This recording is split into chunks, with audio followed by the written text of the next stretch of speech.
Okay, good afternoon, everybody. Thank you very much for joining us. Thank you also to our panelists and presenters. My job is just to welcome you at this point and then to hand over to our facilitator for today. Today's webinar is about online tools for social accountability in informal settlements. Yeah, welcome everybody. Thanks. It's lovely to see so many people.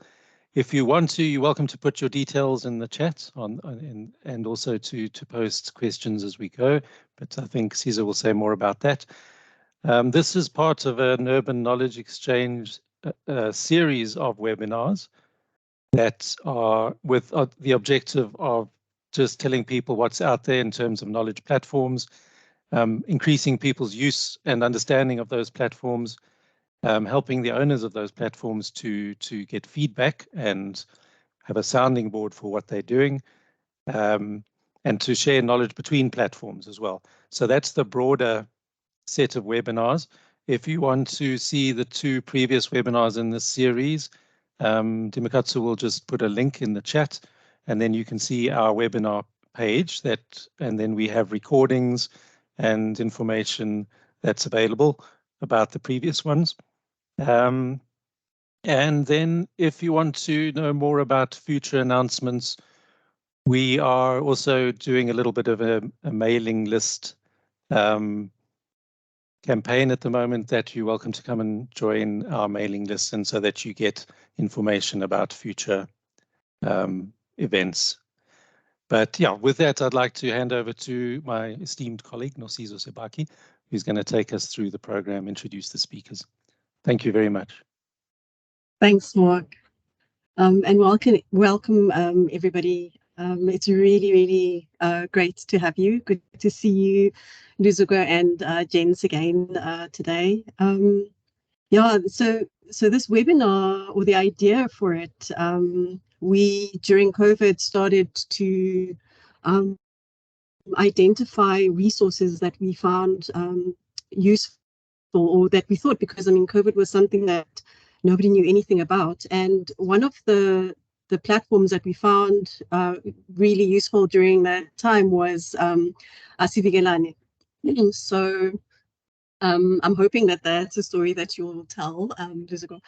And when we started to conceptualize today, this webinar today about these platforms that look at informal settlements and advocacy around informal settlements, and we obviously needed another platform that we could use at the same time, to just like, which other platform looks at social accountability. And these two paired well for us, because they provide for us both a bottom and a top-down approach to how an organization that is not in government can hold accountable stakeholders that need to be held accountable around issues that are pertaining to informal settlements. So we have two speakers with us today that will be presenting. Each will have about 15 minutes to give us just, I'm hoping, some backstories on the tools that they'll be presenting, what started the tools that you'll be presenting. And because we're looking at platforms and tools, so it's important for us to understand how these tools work, and the growth that's happened, and yeah, the partnerships, I think, is something that we're seeing a lot more across our different spaces, the importance of, to also speak to that. And I think as we get into the next session, which will be I'll be having with them, because there are questions that I'm sure I'm going to have, I will ask specific questions, and after that we'll have an open panel where we will ask you, the audience, to ask questions specific to them. You are welcome to add these questions in the chat, and wherever possible, they are joined by additional members of their teams, and those will may possibly respond to those in the chat. But yeah, there'll be an opportunity for each one of us, or each one of you, to ask your questions as well. So with us today is Luzuko, who is a project coordinator at Asivigelane. He leads and manages Asivigelane data processes and systems. And both the two platforms that you'll be hearing about today work across the 8 metros in South Africa. Luzuko specifically conducts applied research that is supports the work that is done by the IBP-SA, which he will speak about a bit later. And our second speaker is Jens Hobber, who's an urban land project officer at Isandla Institute. He's a professional town planner, and he works on policy research on informal settlements upgrading, backyard housing, as well as urban governance. Gentlemen, welcome to this afternoon. I look forward to our conversation a bit later. Over to you, Luzuko, and then I'll key you in, Jens. All right. Hello, everyone. Thank you, Cizo. Thank you for the introduction. I'm Luzuko from International Budget Partnership South Africa.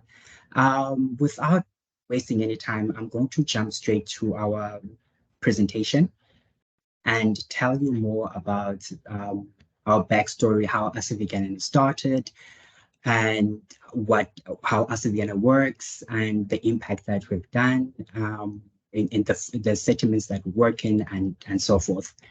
So the big question, how the Asivigelane campaign started. So when we started, this was back in 2020 when COVID started. And we saw that informal residents who use communal taps and toilets and have limited access to water were more vulnerable under the coronavirus national lockdown. And during this period, it's where Asivigelane partners collaborated to amplify the voices of residents and advocate for government to swiftly respond to some of the challenges in informal settlements. We believe that government should prioritize provision of clean water, clean communal toilets, and improve refuse collection in informal settlements.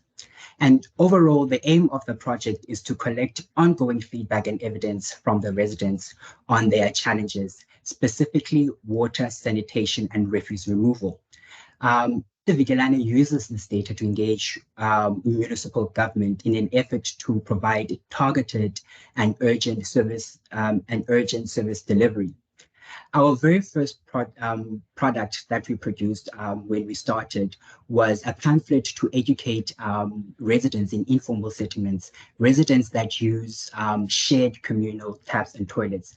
You will recall when COVID broke out in South Africa in 2020, we were all told to wash our hands, and there's informal residents who don't have access to water. So that's also the backstory of Asivigelane. And in my next slide, the next video will take you through on how Asivigelane works and give you more detail of our footprint across all 8 metros.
I'm just checking. You're just running the video now, because there's no sound to it. Okay, so the video that you're running, we can paste a link to for the audience to have a look at, right? Okay. Okay. Is there no audio? No, there's no audio.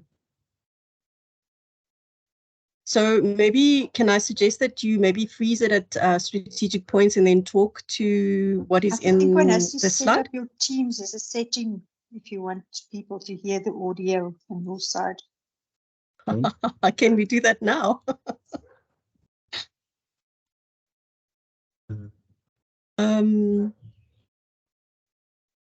Okay, so Luzuko, what do you think? Is it possible for you to freeze frame? I'm not sure if, yeah, that's not something that we've tested. Okay. So would you be comfortable to freeze it at particular points and then speak to it, or is there an alternative way that you could address that? Let me just quickly check. Okay. Yes. Maybe that would work if you present it in Teams. In Teams. Okay. Maybe, yeah.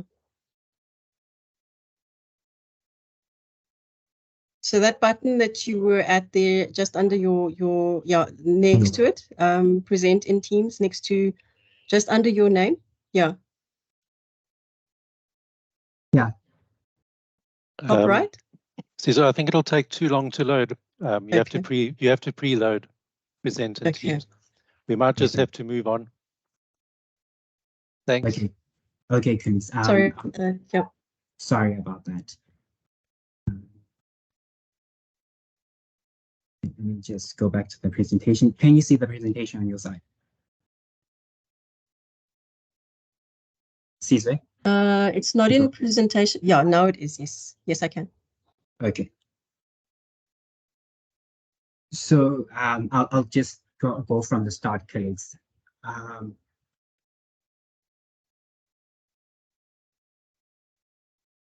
So what does asivikelana mean?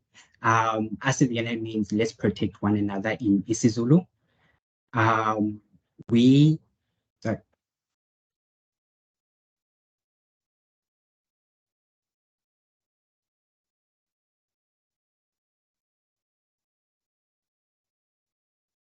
So in South Africa, there are about 3,000 informal settlements with 10 million people living in them.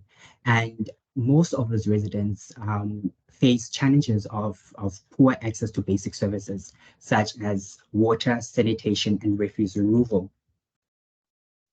And where asivikelana comes in and how our model is that we have ongoing feedback. We collect data from our settlements. Let me just also, sorry, go straight to the next slide. Sorry. Sorry about that, colleagues. Can I propose that we skip the video, and then in my presentation, I'm going to cover some of the issues that are mentioned in the video. Oh, okay. Thank you, Camilla, for that. Thanks. So just to jump straight on how we obtain the evidence, we at community level, at the center of asivikelana is our residents. Everything that we do, it starts at the level of our residents. We have partner organizations that work in the settlements that we work in, and our partner organizations identify residents willing to participate in asivikelana. And in that, they also train residents to be community facilitators. And community facilitators are the ones that contact residents to ask about their access to water, toilets, and refuse removal, and if these services are being maintained. And our data collection processes start by identifying the theme. So we have a questionnaire that we share with our partners that we do data collection on. So our themes vary from data collection round, and the theme may be focusing on water, waste removal, repairs and maintenance, and so forth. And in that identifying the theme, it's a co-creating process with our partners, and we develop this question based on the theme that we have identified. And when data collection now starts is there's a process of registering residents as well as the residents answering the questions. We use a tool called a data collection tool called Kobo Toolbox. This data collection tool allows us to collect data in the field while using mobile devices such as phones, tablets, and computers. And the nice thing about Kobo Toolbox is that we are able to collect data on both online and offline, meaning that our community facilitators are still able to collect data even in remote areas. And that doesn't hinder that our data collection processes. And even in remote areas, we have a footprint where residents are able to tell us and give us an insight about their daily experiences of their service delivery in their communities. And on top of that, we have an asset vigilante data system that supports our data collection processes and also stores our data. In support of that, we also provide training to our partners and community facilitators on data collection. And whenever they are on the field doing data collection, we also provide technical support to our community facilitators and partners. And the last step of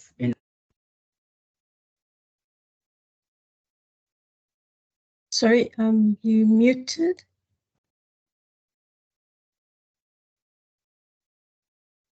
So the last step you were saying, I don't know why you got muted.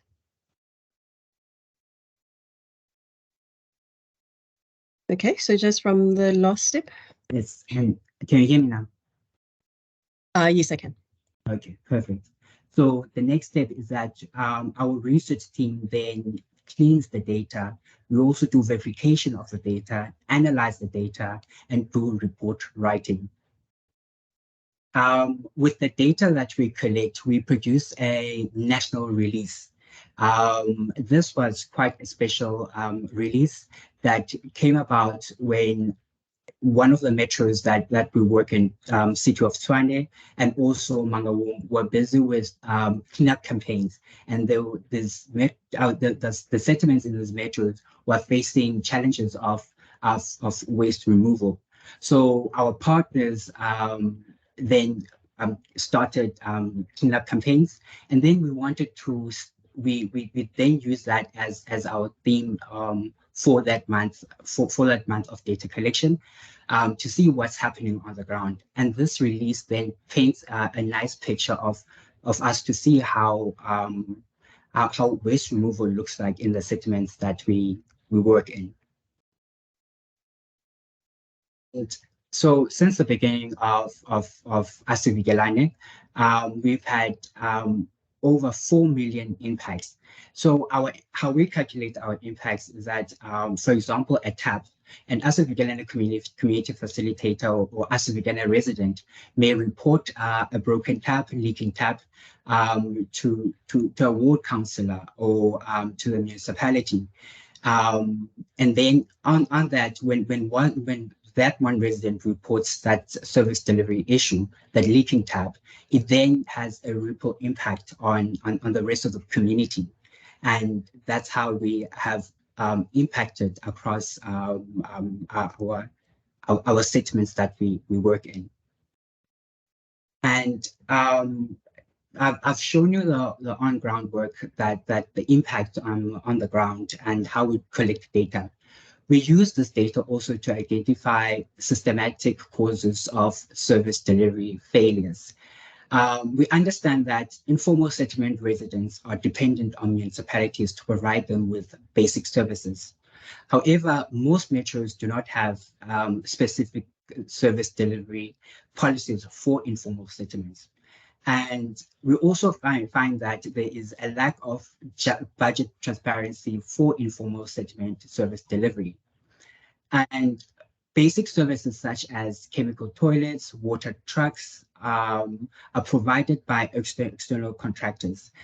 These external contractors are employed by are contracted by the municipality. We see that with that, we see that when we've identified procurement challenges, such as vague vague specification, lack of proper needs assessment, and inadequate contract management. With the lack of proper needs assessment, this is an important component of procurement. We see that the lack of that needs assessment, where when the municipality sometimes doesn't ask the residents where to place chemical toilets, for example, and we find that some of the chemical toilets are placed far away from the actual settlements, and residents find it difficult to access those chemical toilets. Residents have also identified lack of repairs and maintenance as an ongoing challenge. The systemic causes of this may be that no money budgeted for repairs and maintenance, or we cannot see it in the budget, specifically for informal settlements. Municipalities, also on top of that, municipalities' fault reporting systems are often not user-friendly for residents living in informal settlements. For example, the fault reporting system may require a resident to have an address or a municipal account number to successfully log a fault. And we understand that most of the settlements actually don't have addresses or municipal accounts in order to successfully log a fault. Unfortunately, because of the audio that's not play on your side, I was going to play this beautiful video that details repairs and maintenance of taps and toilets in Flakbus, one of the informal settlements that we work in. I'm going to skip over to that, and then in the meantime, I'll also share the links in the chat box, and then you can watch the videos. I'm just going to ask now my colleague to jump in and talk about government engagements and advocacy, and also the role of IBP. Over to you, Kumela. Yes, thank you, Luzuko. Our role as the International Budget Partnership is to coordinate 13 partner organizations in all metro municipalities across the country. So we have a civic line which monitors the provision of basic services in all 8 metros. We also have a civic line here, Western Cape, which monitors the same services in Knysna and Stellenbosch municipalities. We also have a civic line health, which monitors the provision of healthcare services in the rural Eastern Cape. So after we collect this data, we have what we call ASFLANE releases, which are ASFLANE findings. So after every 2 months, after we've collected data, we share these releases or findings with the respondents, people who are responding, with community structures, municipal officials. We use WhatsApp, emails. Now, since the COVID restrictions ended, we also call community meetings, whereby we share the feedback with the residents. So we use the data as a tool, and also we use this as a tool for an engagement with the government officials. We have had positive impacts. For example, in eThekwini municipality, after every fortnight, we have standing meetings with government officials from waste, water, and from water, sanitation, and solid waste, where we share with them that in the past 2 weeks or in the past month, this is the information that we collected in informal settlement A. These are the challenges, and then the municipality will respond and fix if there are taps that are leaking, if there's a need for a provision of a certain service, or the refuse was not collected. So we use that platform with the municipality to monitor whether the findings that we get from Asivikelane, if whether are they making impact in the communities. Same as in Kariga and Mandela Bay. In December last year, we invited the mayor into a community meeting. We shared with the mayor, the former mayor, the Asivikelane findings for November last year. Within 3 months, 308 toilets were delivered in area level. So we also use the releases for educational purposes when we're doing workshops with the communities. We also make submissions on draft budgets and IDPs. So we use the Asivilane data as evidence when we're making submissions on IDPs and budgets. Thanks, colleagues.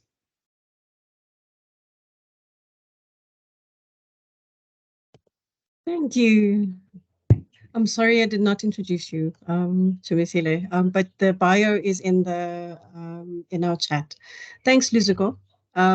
So we will have our panel discussions a little bit later, and I'll welcome you back to the floor. For now, I'd like to invite Jens Hobber to speak on planning for informality.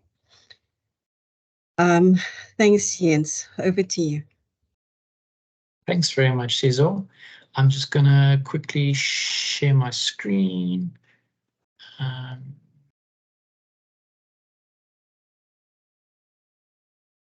Just let me know if that is visible.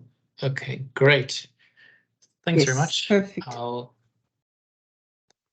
jump in because you introduced me nicely, so I'll just I'll jump straight in.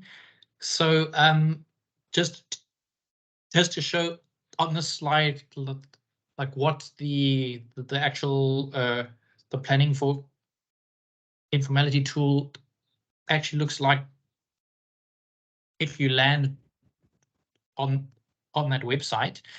In terms of why the planning for informality tool, so our idea behind it was and is to instill a greater level of transparency and accountability around plans and progress on informal settlement upgrading. And we realized that sort of all the metros are reporting on informal settlement upgrading upwards and not outwards, and there's not much accountability to communities. And the idea of the tool arose out of specific engagements that we were organizing and still do, that are called communities of practice, and those bring together civil society organizations that are working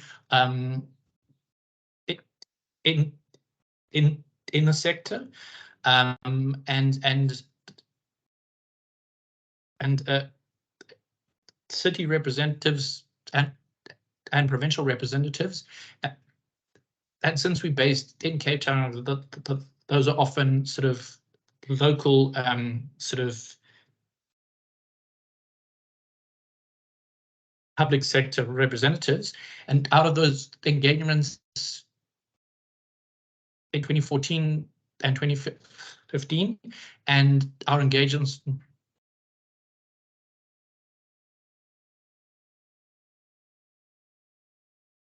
with NASP, we had this initial plan to do a performance tracking tool to specifically measure the commitment and progress of metros in a informal settlement upgrading plans and reporting, and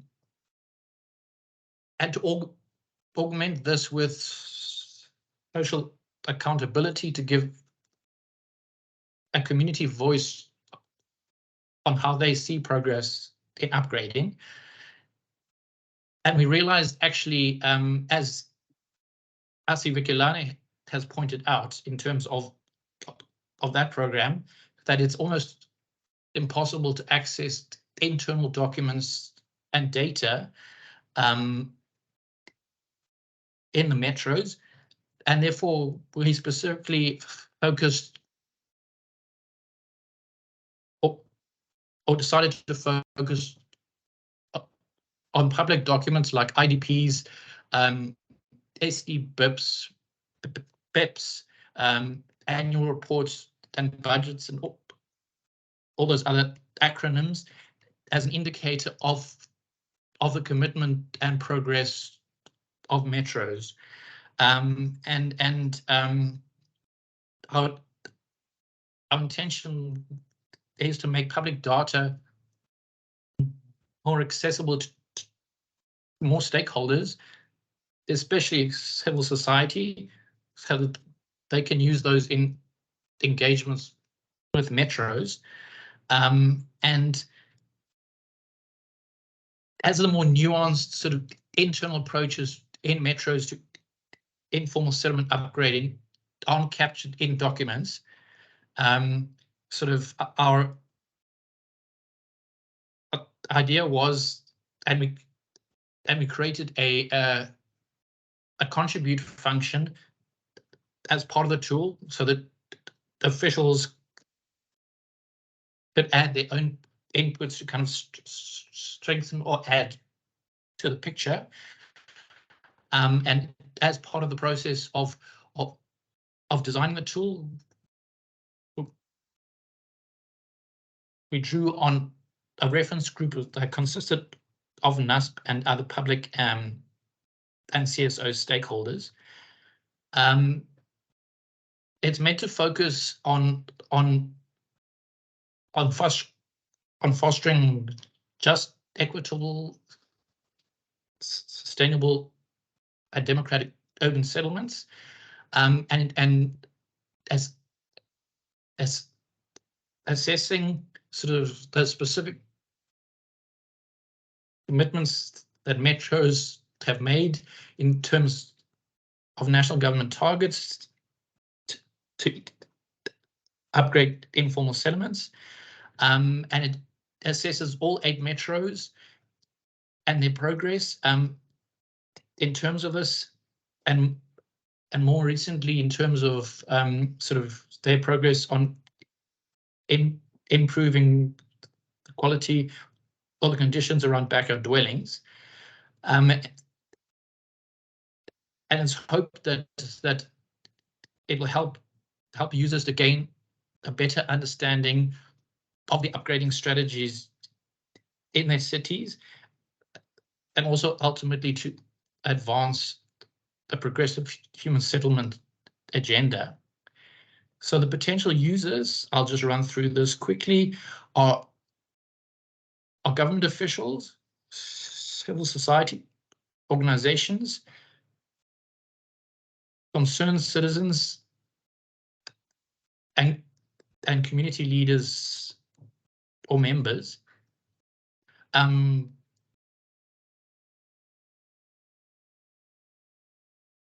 methodology is basically using public documents that are available, such as those documents I've spoken about.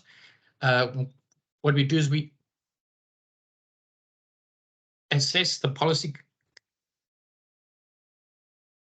commitments and programs and projects of each metro in line with the guidelines for best practice, and have about 40 indicators across 5 categories.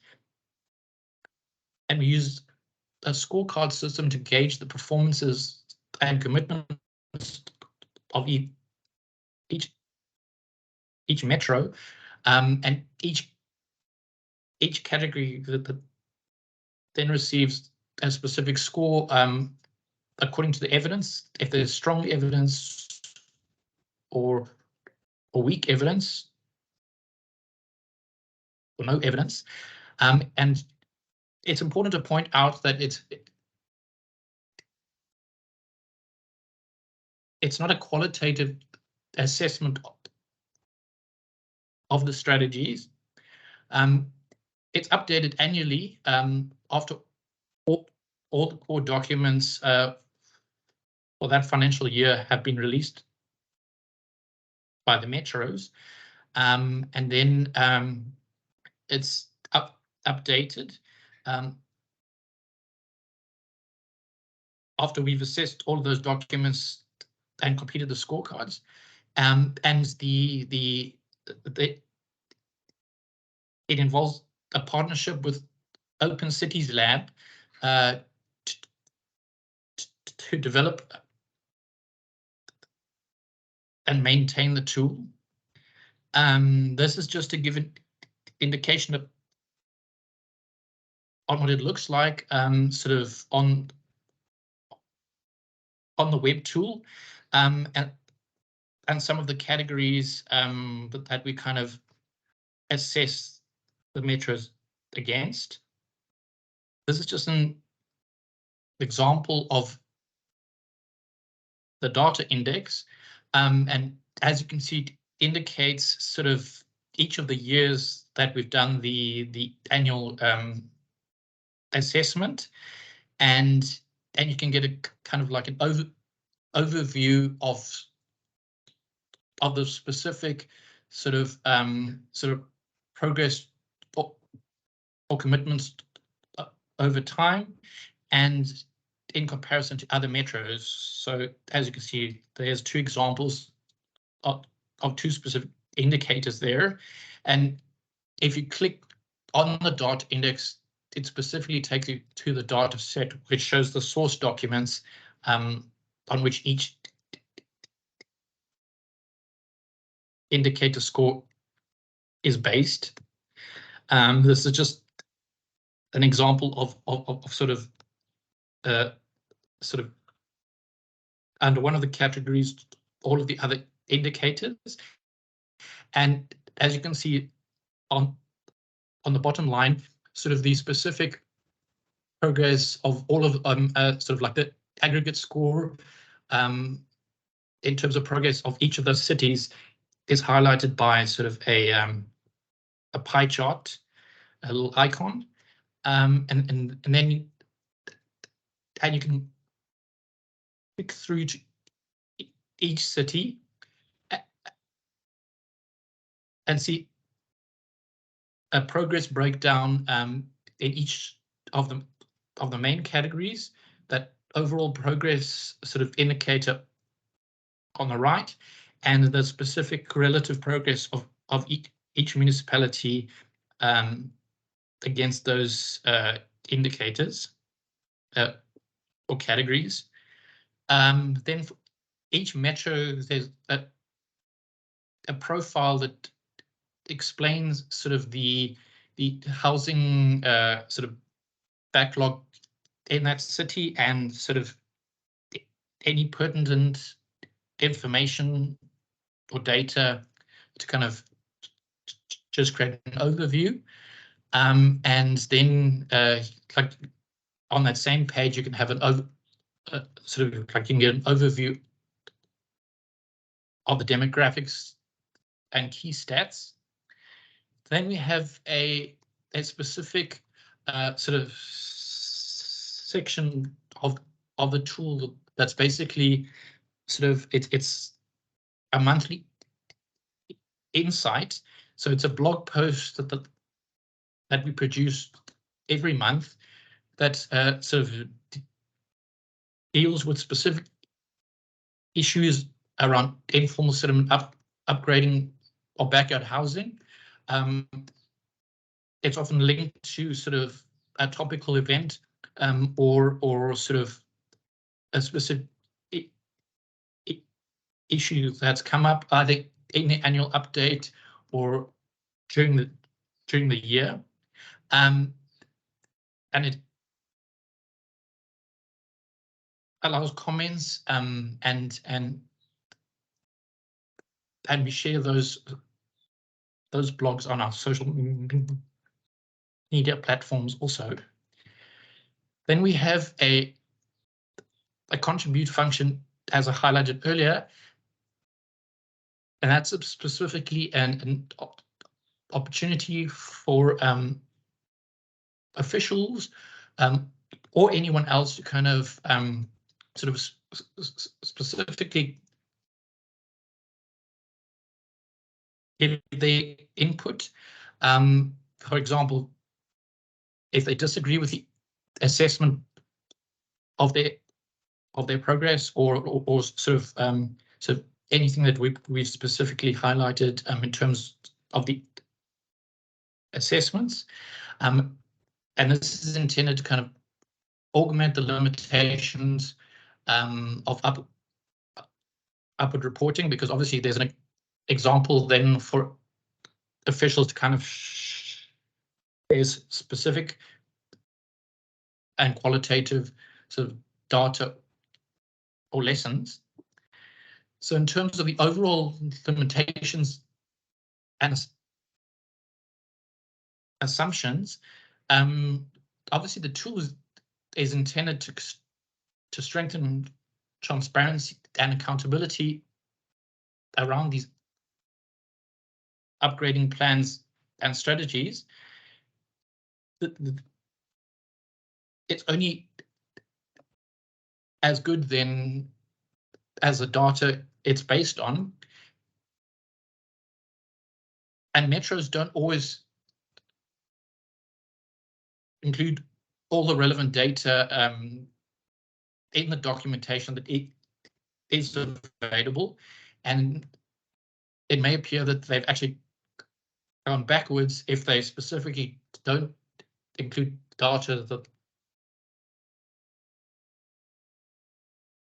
in the 1 year that was previously sort of in that documentation. And the scorecard may suggest that if a metro has a plan or strategy in its documentation, that implementation will automatically follow.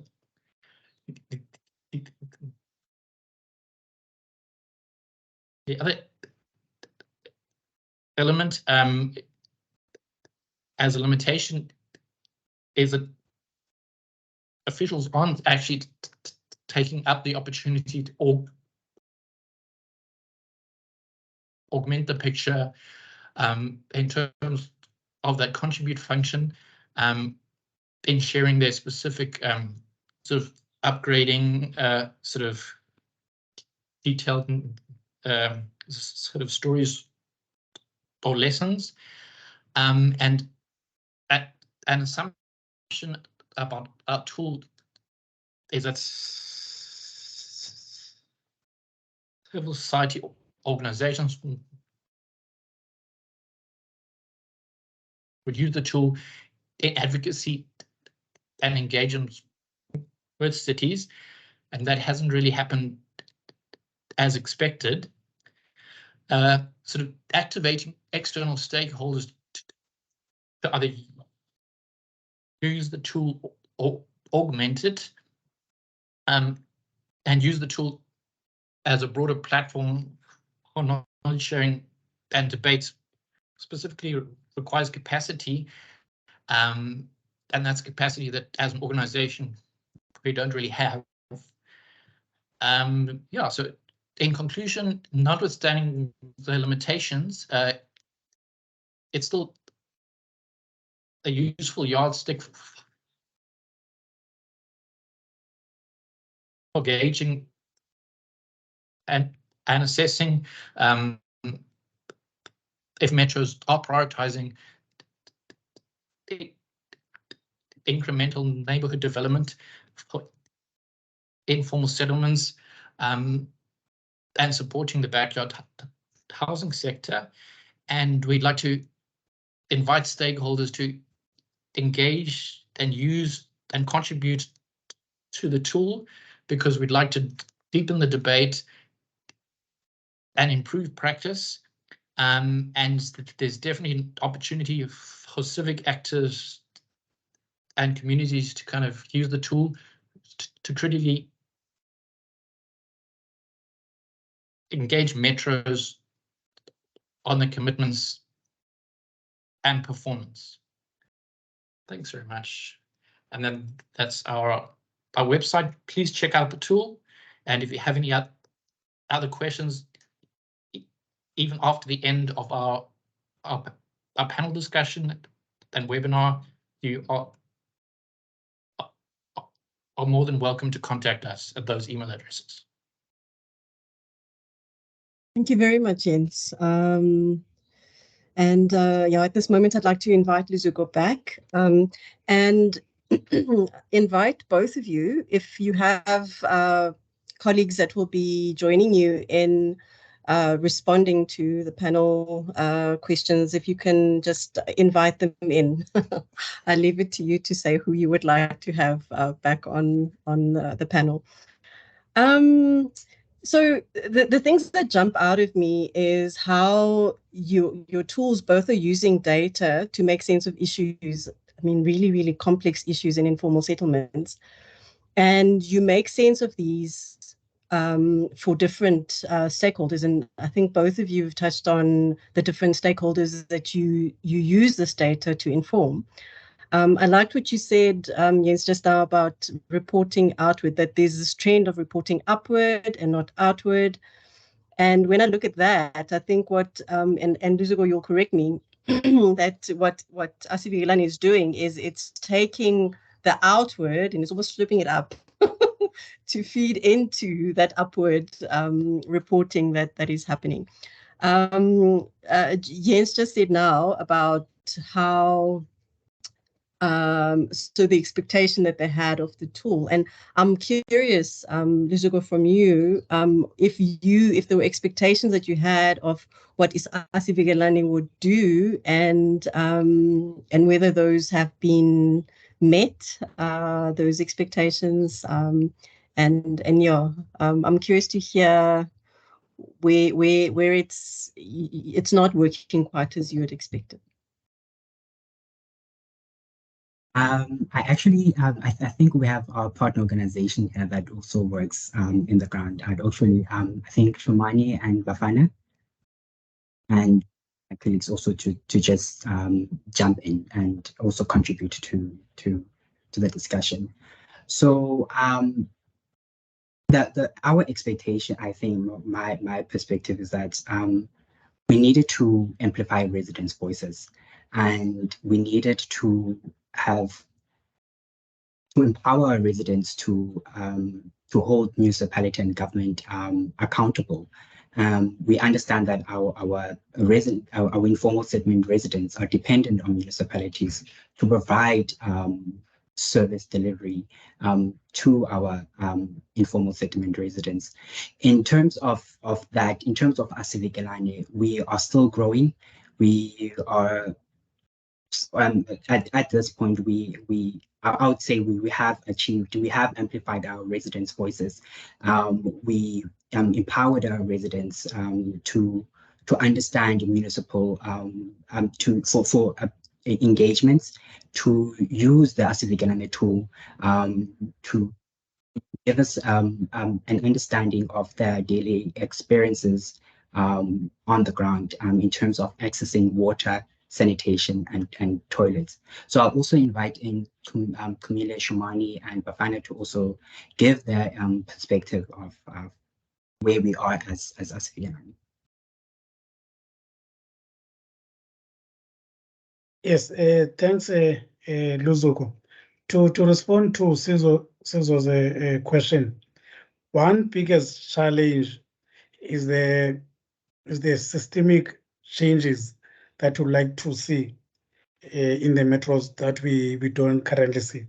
For example, we will engage the municipality in Mangaung about that the municipality does not have a plan to collect waste in informal settlement, and we'll share our data as well and the impact of not collecting waste in informal settlement. The municipality will start a cleanup campaign. There will be media following the mayor and so forth, and then it ends there.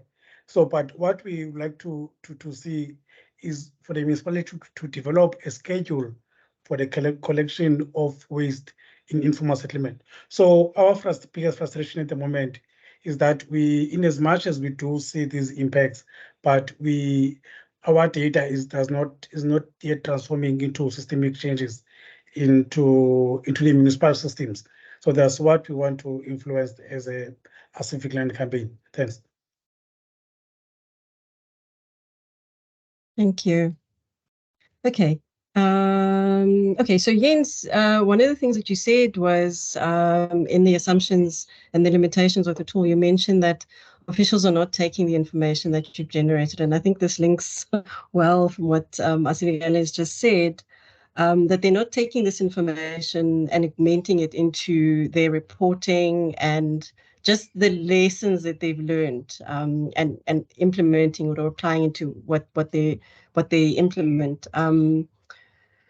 How do you see, or is there any thinking that Isandla is having around how to help municipalities do this? How you can help them? Because because sometimes it is the fact that they don't know how, that there's a challenge in that. So maybe if you could address the how, and the why do you think it is that there is such a challenge? Thank you. So if I can answer your second half first and then the first half. So our planning for informality tool is one strand in the work that we do, like broadly around informal settlement upgrading and backyard housing. So we do produce a lot of outputs as part of our projects that kind of are informed not only by those community of practice events I was speaking about, to kind of understand the experiences of civil society organizations that are involved in informal settlement upgrading, and the experiences of communities that they kind of capture and kind of speak about, and that kind of informs sort of this cooperative kind of sort of policy proposals, and specific outputs that we produce, that we obviously share with officials and metros to kind of try and influence their practice, understand their issues, and kind of sort of engage around the issues to kind of change practice and influence practice. And a specific output that we produced a few years ago was actually a guide specifically for officials who are tasked with informal settlement upgrading to kind of sort of like share with them the best practices, and kind of look at all the different elements of informal settlement upgrading and how they could sort of improve the co-production of these processes, and the participation of communities in upgrading processes. So that's the one answer. And then obviously our tool has that opportunity to have people share their experiences or comments on the scorecards. An issue perhaps as to why there hasn't been as much engagement is perhaps because our tool hasn't got as high priority, or it's not known as much as, for example, the Asivikelani program, and so an element is that we do try to kind of to popularize the tool, like through those blog posts, try and get people sort of interested in it, and obviously have that as a platform for specific engagements, and actually to sort of incentivize other organizations to use the tool in their engagements with municipalities. But if that hasn't happened, it's often perhaps because it's sort of our tool, and it hasn't been as broadly sort of developed in partnership as uKESA, which obviously involves a broader set of organizations.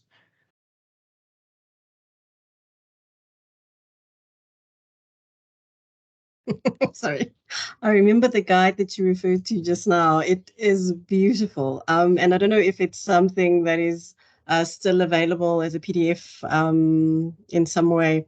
That would be really lovely to add to the chat for the audience. Sure.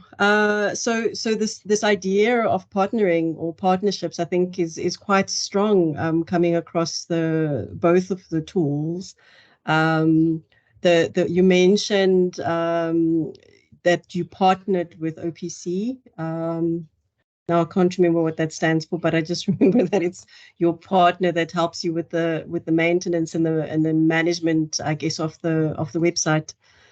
So that's I think one of the challenges that we often find with platforms like this is that we build them, and then the maintenance is a challenge. So Planning for Informality has got a game plan around that, and I'd be interested to hear if uKESA has got a similar a way of working around the maintenance of the website that you host. So Luzuko and team.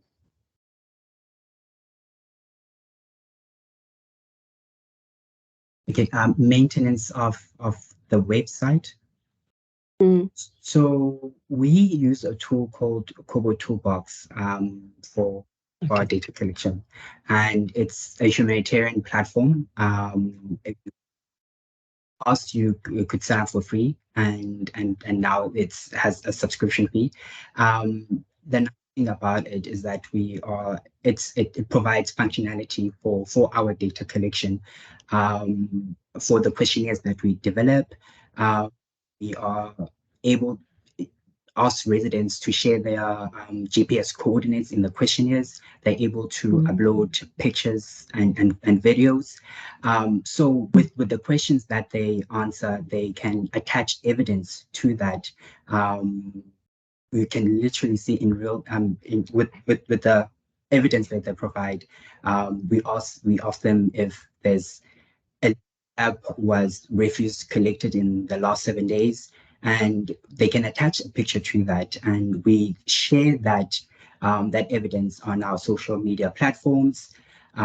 We use it for government engagements. So I'm not sure if I'm answering correctly, like when you're saying maintenance of the websites.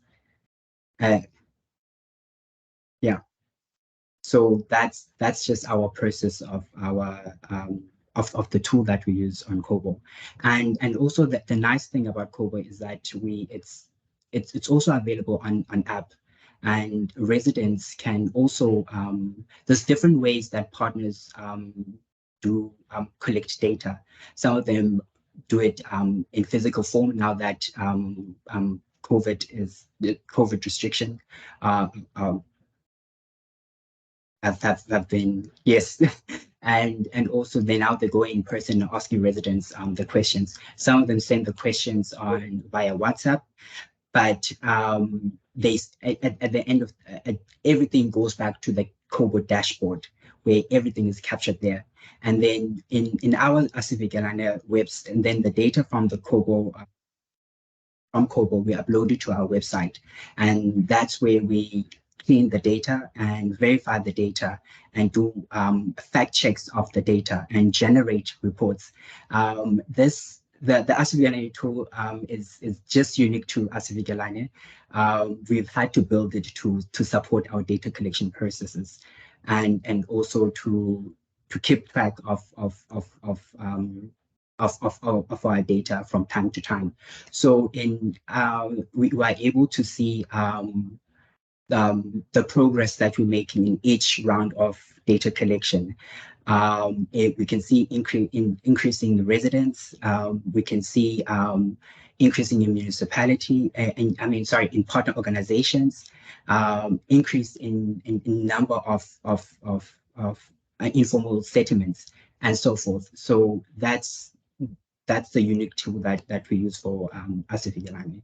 Yes, thank you. Thank you. Thanks, Luzuko. Thank you. Sorry.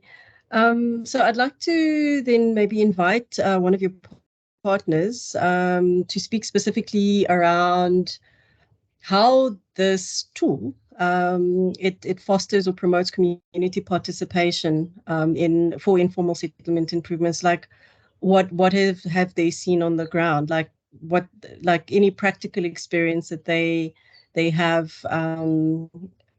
experience that would add value to the conversation. So you can invite our colleagues from Plan Act to the floor. Yes, sure. Good afternoon. I hope I'm audible. Yes, you are. Shumani, welcome. Oh, yes, I can hear you. I can see you. Okay. Yes, my name is Shumani, and I work for an organization called Plan Act. We are one of the partners with IBP, and we have been using Kobo Collect for some time now, but we started with Asifikelane together in 2020.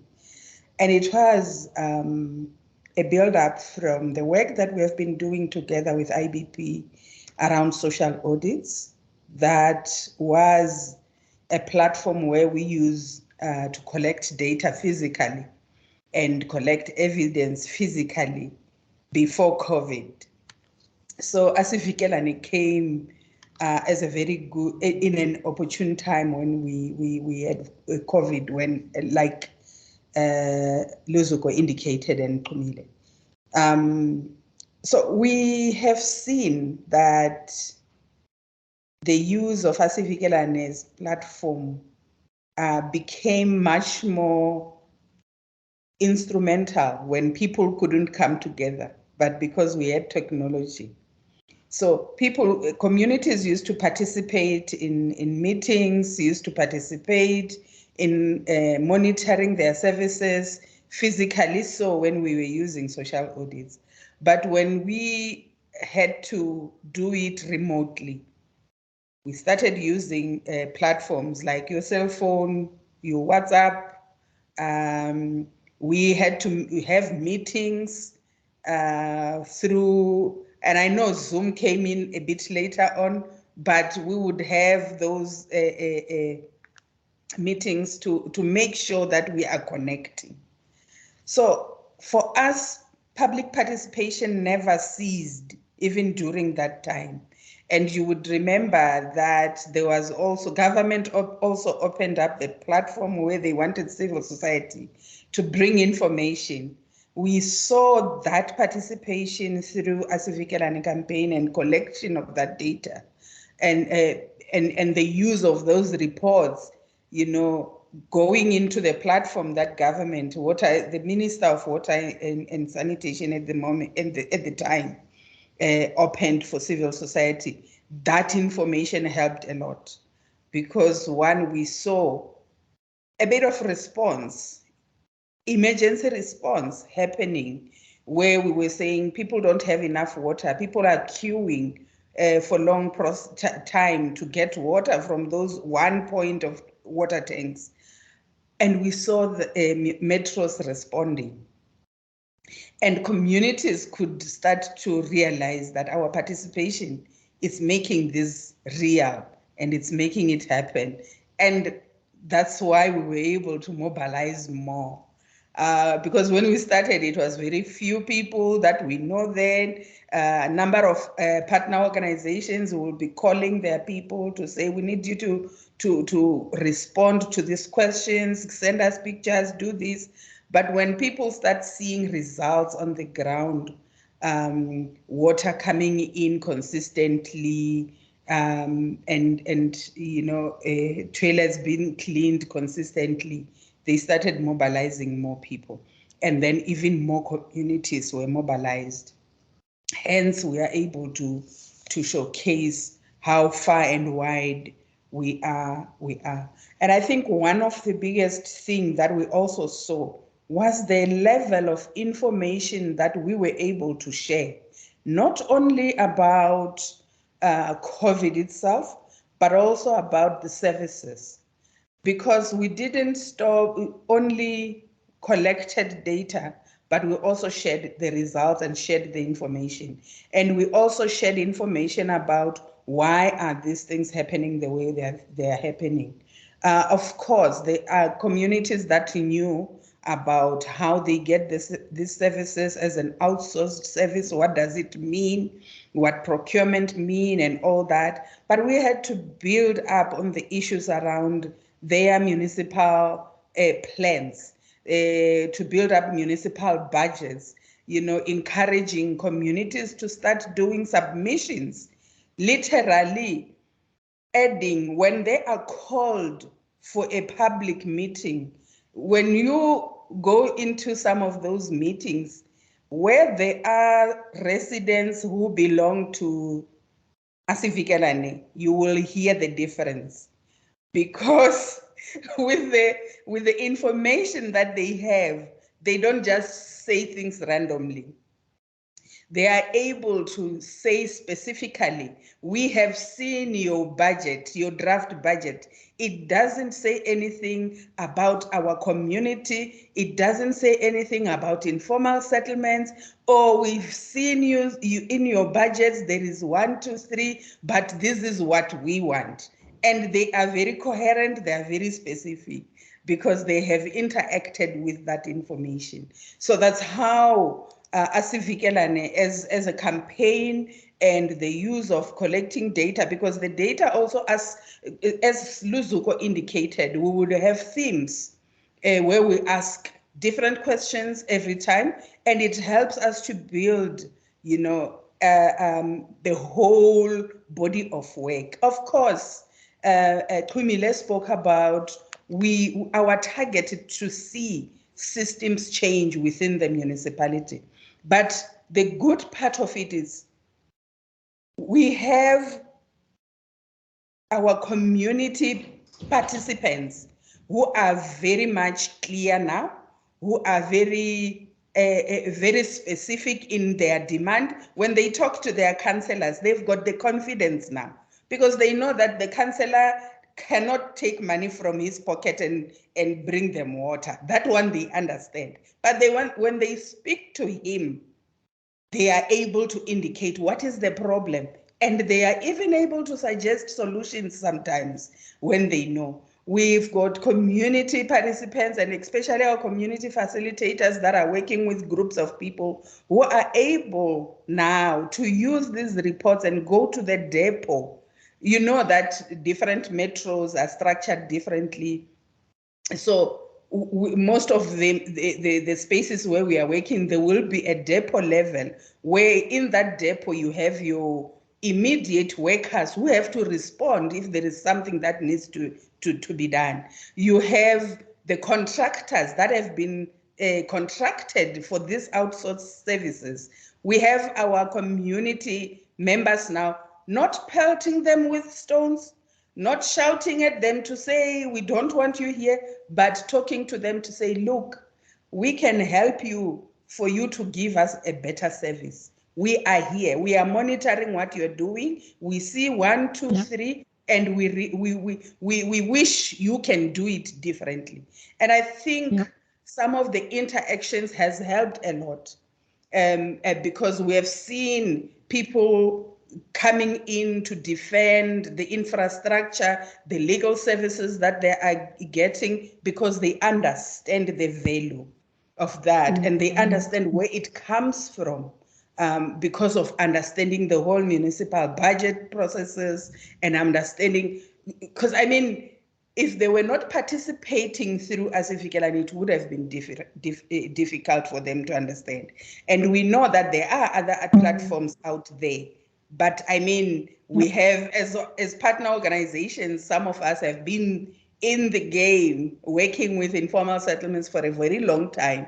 And we know how they used to respond to situations and challenges. But you know, with the introduction of the uFikelani campaign and our social audits back then, we saw that people recognize their worth, they recognize their responsibility as well, and they recognize the need for them to be constructive when they engage with their councillors, with the officials, and with government as a whole. Yeah, I think we have seen a growth in that. Thank you. Thank you so much, Shumani. Sure, that's a powerful end to our panel discussion. I'm going to hand over to Mark. I'm sure many of you have got questions. So Mark, over to you just to manage questions if any have come in the chats, and if there are any directed at our colleagues on the panel. Okay, thanks, Nosizo and colleagues. That was amazing as a discussion. We've had a few comments and questions in the chat on the side. I think then they have also been answered directly.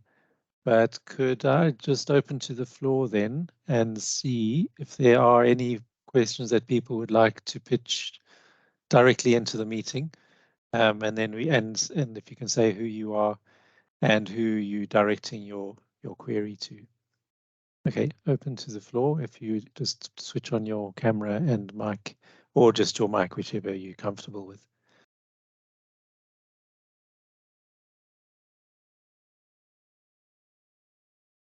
Our other option is obviously questions in the side chat.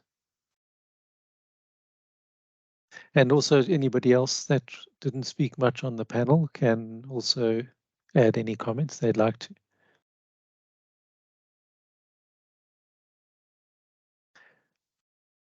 Okay, we might be reaching the part of the day when people are heading home. So yeah, so let me maybe wrap up. Yeah, so one of the things we'll do is we'll add a lot of information on the event page. So on the Urban Knowledge Exchange page that was advertising this event, we will add the speaker bios, the recording of the presentation. We'll add the links to those YouTube videos that were pasted in the chat. Then you can go and look at those. So I think then, if there's not a lot more to add, Cesar, do you want to add anything from your side? I do. Thank you. I should have added before I hand it over to you. I think the thing that just strikes me with the tools that we've talked about today is just the level of information that's available, how freely both organizations and platforms are sharing this information. And I think you would have heard from both our presenters today that there is a need for a broader reach. And so I think for those that are present on the call, please visit these really amazing tools and make use of them. And yeah, I think I don't know if our colleagues have got any closing comments, but just that when you build a platform, there is an intent that you have, and the intent of these two tools, I think they're reaching that of giving voice to people in informal settlements, and they're doing it really well. So when you build a platform like this, your focus is always on the building, and the sharing of that information is something that it takes a lot of effort and energy. So I'm hoping that the energy that is in the room will help support and to at least give a little bit of a blip in your feeds over the next few weeks. But yeah, thank you so much to Jens and Luzuko, and our panel speakers as well. Thank you, Sizo. Thanks, Izu. And yeah, thank you as well to our organizing team that's behind the scenes. And thanks also to Isandla, IBPSA, and Azavikalani as organizations for sharing the platform. Our next webinar might be early next year, but it could be an international collaboration. But we'll just remember to carry on and sign up for the email alerts, because then you'll also get notice of these. But okay, brilliant. I think that really covers it. Really, from our side, great thanks as well to add to Nosiza, and to thank Nosiza for facilitating as well. And look out for the updates to our page where you get the recording. And if you know people that are interested, just give them that link. Good. Thank you, Miriam, as well for that link. Okay, brilliant. Thanks a million. And hope you all keep well and keep safe. Thank you. Thank you. Thanks, Thank you. everybody.